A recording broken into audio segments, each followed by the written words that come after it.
The next Fallout game is many years out. Before it, we still have the release of Starfield in November, and Elder Scrolls 6 sometime within the next few years or so. We're definitely not getting Fallout 5 in this half of the decade, and I doubt there's any serious work happening on it yet.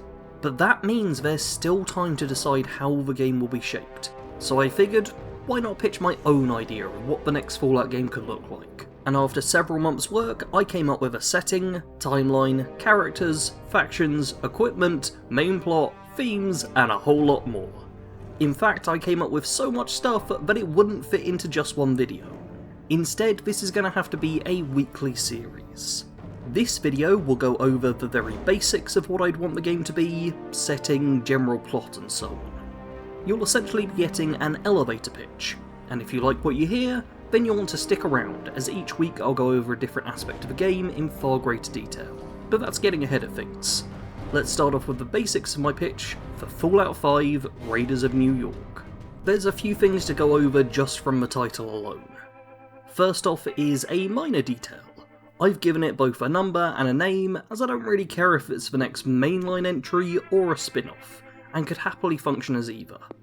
Call it Fallout 5 or call it Fallout Raiders of New York. Doesn't really matter. I've just smooshed the names together as either works. I also want to quickly mention that the game would be a single-player open-world RPG that would control in a similar fashion to the modern 3D Fallout games, those being Fallout 3, New Vegas, 4 and 76. The first/third-person gameplay is a great strength, and isn't one I think should be thrown away anytime soon. Next up is the bigger point, New York. This is a real popular choice for a future Fallout game setting, and it's not hard to see why. New York is like, super famous. I can tell you very little about every other state in America.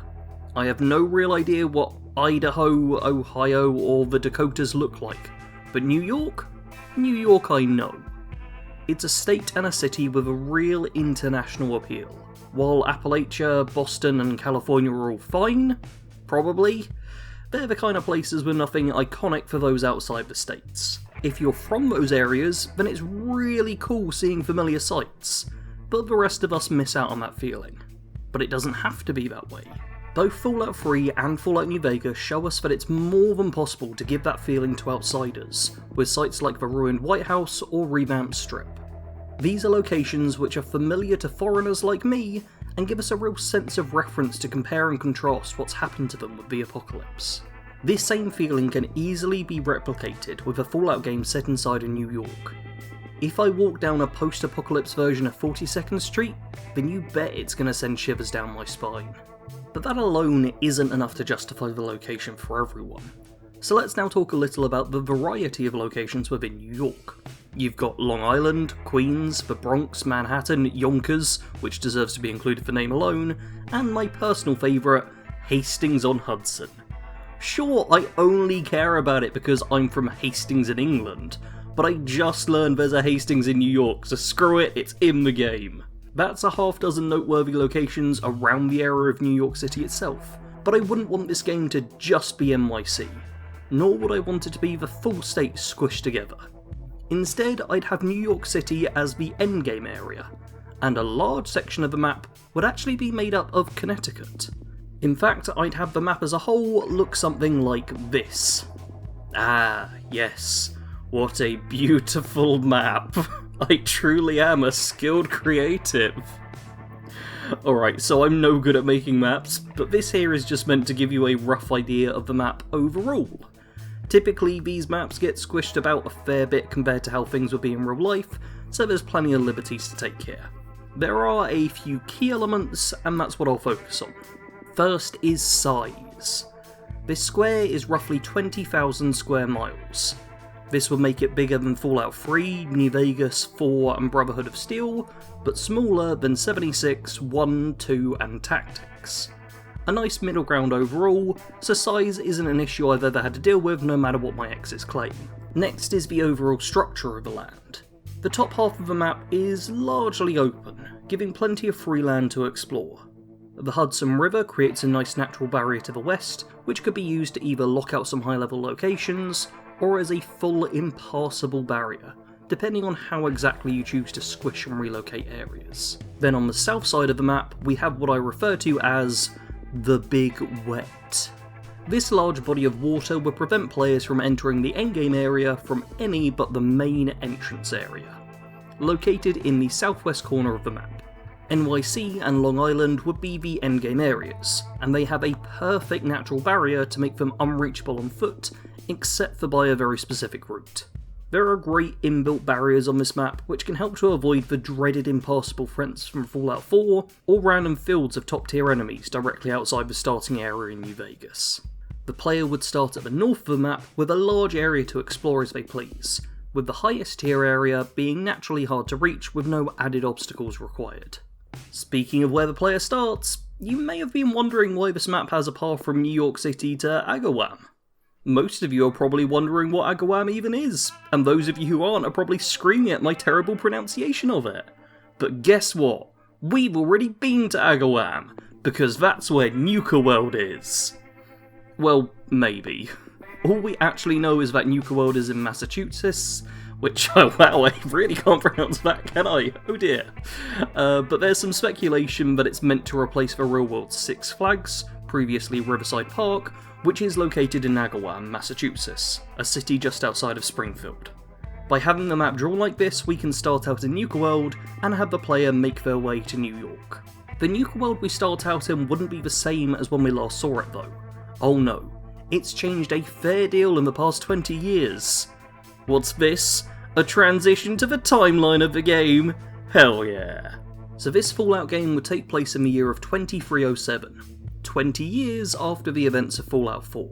Given the relative proximity of this map to that of Fallout 4, and the 2-decade time jump, you can expect to see a fair few links between the two games.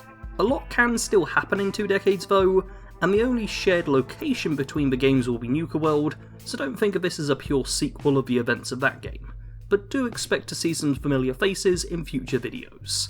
If we're having a link between the two games, we do need to establish what happened at the ending and aftermath of Fallout 4. And it's actually a fair bit easier than you might think, despite the multiple endings the game has.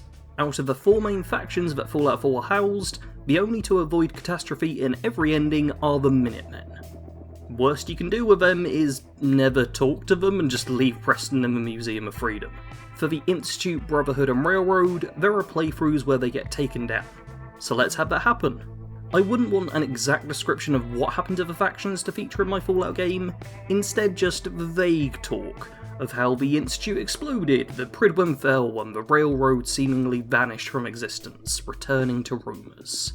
By keeping mentions a little vague and not explicitly stating that it was the sole survivor which caused these events, and having all 3 happen, it helps to prevent the actions we took in that game from becoming non-canonical. Maybe the player character did blow up the Institute, or maybe they sided with them and some other incident led to the crater in the following years. After all, the sole survivor was killed by someone they trusted not long after Fallout 4 ended, but that's something to save for a later video. For now, the important thing to note is that the events of Fallout 4 would only be referenced in vague ways, with no real fixed dates, in order to allow some flexibility. Enough of timeline talk. Let's round things up by speaking about the main plot of the game. And this is where we get to the word from the title we've neglected so far: Raiders. This game would be all about them. I think that Raider gangs are one of the coolest things in the Fallout universe, and recent games have done a good job of fleshing them out, and veering away a tad from the pure bad guy persona they had. They aren't all people made of pure evil. Instead, most are simply those who have been forged by the harsh world, and know that you have to take what you need, or else you end up dead.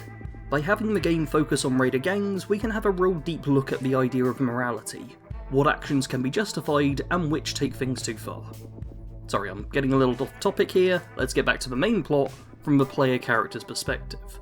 You would start the game arriving at the outskirts of Nuka World, to discover that the park is utterly devastated.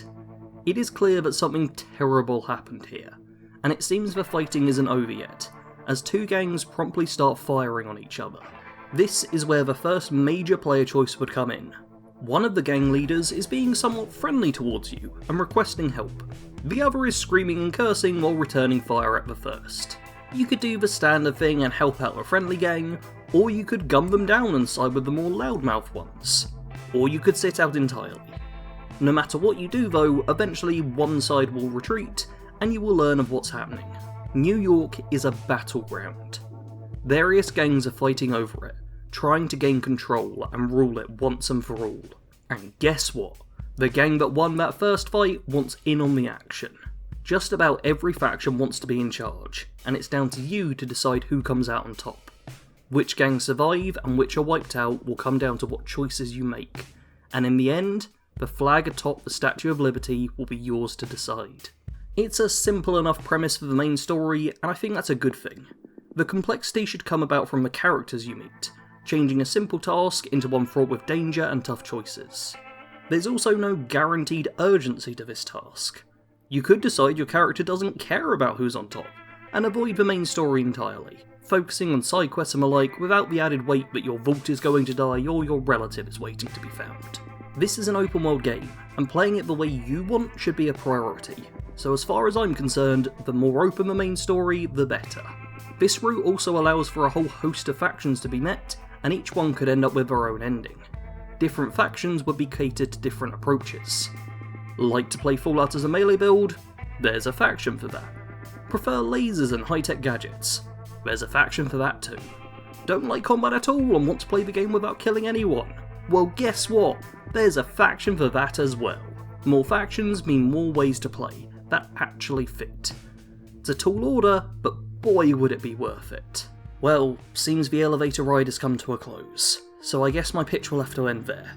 But we've still got plenty more to talk about. I have all the factions listed, I've made a mini-game, there's themes to go over in depth, and we haven't even touched on equipment or perks. I guess we can meet up again at the same time next week, if that's good for you. For now though, thanks for listening. Sarge out.